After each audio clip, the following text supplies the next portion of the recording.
Président de l'Assemblée générale, Mesdames, Messieurs les chefs d'État et de gouvernement, Monsieur le secrétaire général, Madame la secrétaire générale adjointe, Mesdames, Messieurs, distingués invités. Avant tout propos, je voudrais saisir cette tribune pour saluer à nouveau la mémoire de mon compatriote, Amadou Makhtar Mbow, qui vient de nous quitter. Ancien directeur général de l'UNESCO de 1974 à 1987, il fut un homme d'État émérite et un fervent acteur panafricain de la lutte pour les indépendances. Je félicite M. Philomène Yang pour son élection à la présidence de cette Assemblée générale des Nations unies, ainsi que son prédécesseur pour sa contribution à la mise en œuvre de notre agenda commun. À travers vous, je formule mes vœux de succès dans la conduite de nos travaux.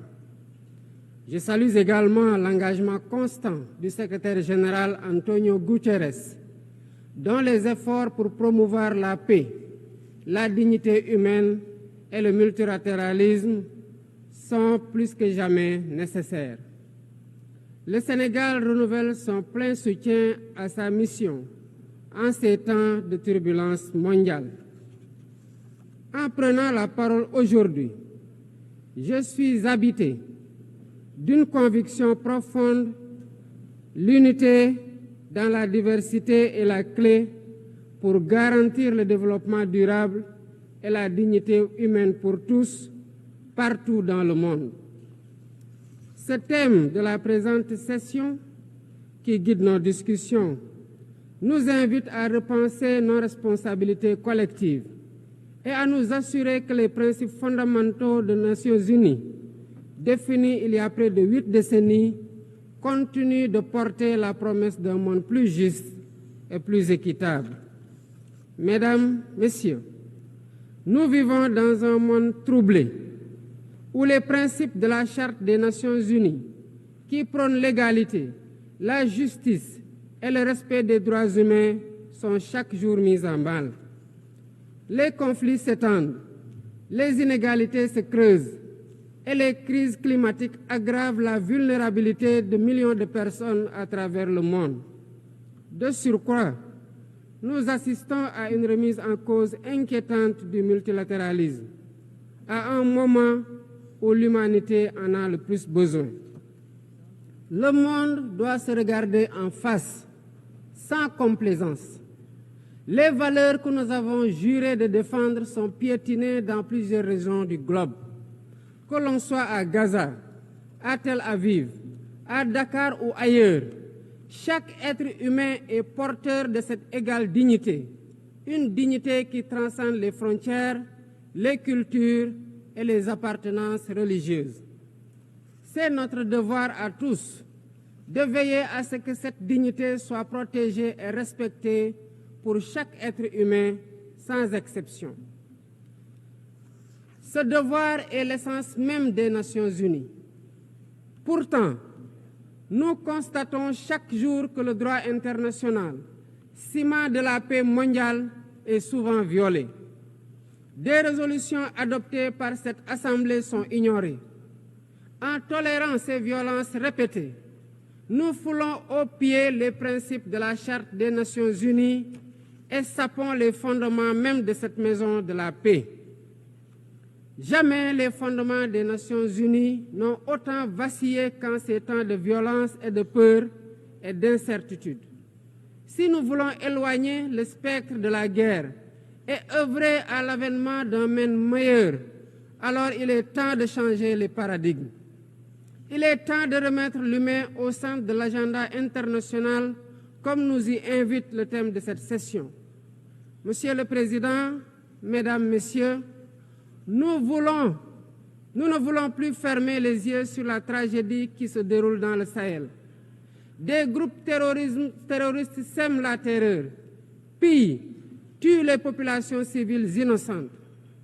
Cette région, autrefois stable, est désormais en proie à une violence quotidienne tandis que les Nations Unies, particulièrement le Conseil de sécurité, restent trop souvent inertes. De même, nous ne pouvons pas accepter que le Sahel devienne le théâtre de rivalités de puissances étrangères dont les affrontements ne font qu'aggraver la déstabilisation de la région. Je dois rappeler ici que la paix et la sécurité de l'Afrique sont indissociables de la paix mondiale. Il est impératif que le Conseil de sécurité remplisse pleinement son rôle de garant de la stabilité internationale. J'exprime à nouveau la préoccupation du Sénégal face à la situation tragique qui perdure en Palestine. Des générations entières y ont grandi sous l'ombre de l'oppression, privées de leur droit fondamental à un État viable. Le Sénégal, en tant que président du Comité pour l'exercice des droits inaliénables du peuple palestinien, appelle à un cessez-le-feu immédiat et durable. Nous réitérons notre soutien à la solution des deux États, avec Jérusalem-Est comme capitale de la Palestine, conformément aux résolutions pertinentes des Nations Unies. Cette guerre qui n'épargne ni femmes, ni enfants, ni infrastructures vitales est une plaie ouverte sur la conscience internationale. Il est impératif que le droit international humanitaire soit rétabli dans toutes les zones de conflit et que les Nations Unies jouent pleinement leur rôle de médiateur et de garant de la paix. Mesdames et messieurs, la paix n'est pas seulement l'absence de guerre. La paix, c'est aussi la possibilité pour chaque être humain de vivre dans la dignité, de se nourrir, de se loger, de s'éduquer et de recevoir des soins. Or, aujourd'hui, plus de 750 millions de personnes ne mangent pas à leur faim et des millions basculent chaque jour dans l'extrême pauvreté. Ces chiffres éloignent de plus en plus le monde des objectifs de développement durable fixés pour 2030. Nous ne pouvons plus accepter que les mécanismes de gouvernance mondiale continuent de reproduire ces inégalités. Il est alors temps de rompre avec la logique du chacun pour soi et de bâtir un nouveau contrat social global fondé sur la solidarité et la coopération. Ce contrat doit inclure des réformes majeures pour s'attaquer aux défis politiques, économiques, environnementaux de notre époque. Premièrement, il est impératif de sauvegarder et de renforcer le multilatéralisme comme cadre unique d'action pour la paix et la sécurité internationale. Cela passe par une réforme urgente des institutions mondiales, notamment le Conseil de sécurité, le FMI, la Banque mondiale, afin qu'elles soient plus inclusives et qu'elles reflètent les réalités géopolitiques et économiques actuelles. Le continent africain, en particulier, doit avoir une place plus importante dans ces instances de décision. Deuxièmement, il est temps de corriger les injustices économiques qui freinent le développement de nombreux pays du Sud. Le commerce illégal, l'évasion fiscale, les flux financiers illicites et les congés fiscaux abusifs ruinent les pays en développement, notamment en Afrique. Ces injustices doivent être corrigées pour permettre à tous les pays de participer pleinement au commerce mondial et de bénéficier de la croissance économique. Troisièmement, il est essentiel de garantir avec détermination et d'agir avec détermination contre le réchauffement climatique en respectant le principe de responsabilité commune mais différenciée.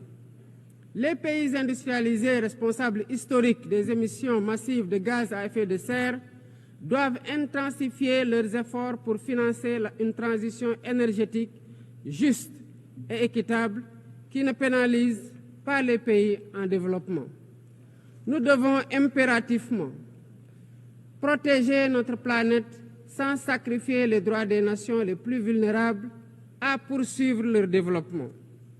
Quatrièmement, il est nécessaire de rompre avec toute tentative d'imposer des normes civilisationnelles unilatérales. Depuis son indépendance, le Sénégal a toujours défendu l'égale dignité des cultures et des civilisations Et cette diversité doit continuer à être la base de la coexistence pacifique entre les peuples.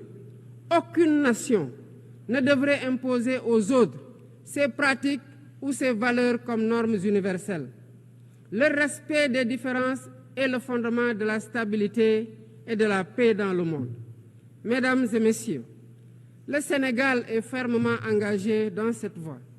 Nous avons choisi de bâtir un État résolument tourné vers le développement durable avec des initiatives ambitieuses dans des domaines tels que les énergies propres, la souveraineté alimentaire et la gouvernance transparente. Mais nous savons que pour réussir, nous avons besoin de l'action collective et de la solidarité internationale. Aucun pays, aussi puissant soit-il, ne peut relever seuls les défis qui menacent l'humanité. Il nous faut donc agir ensemble, unis dans la diversité, pour construire un avenir où la dignité humaine est respectée, où la justice prévaut et où la prospérité est partagée. C'est par la coopération et le respect mutuel que nous surmonterons les crises qui secouent notre monde. Je vous remercie de votre aimable attention.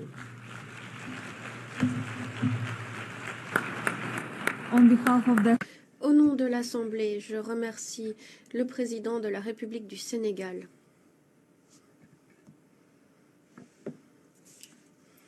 L'Assemblée va écouter l'allocution de son Excellence Sylvanie